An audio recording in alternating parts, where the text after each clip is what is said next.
আসসালামু আলাইকুম। আপনাদেরকে আবারও দেখাচ্ছি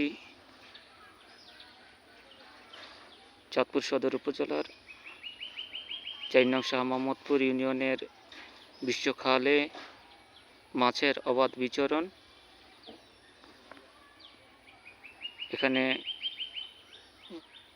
চাঁদপুর ৩ সংসদ সদস্য শেখ ফরিদ আহমেদ মানিক মাছের পোনা অবমুক্ত করেছেন। এছাড়াও ডাকাতিয়া নদী থেকে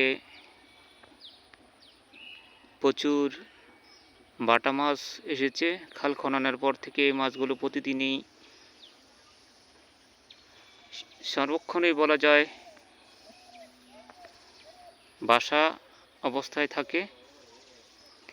আমি আজকে আসরের নামাজ পড়ে যাচ্ছিলাম, যাওয়ার পথে মাছের এই বিচরণগুলো দেখে আসলেই ভিডিও না করে পারলাম না। সকলেই ভিডিওটি শেয়ার করবেন, অন্যদের দেখার সুযোগ করে দিবেন। আসসালামু আলাইকুম।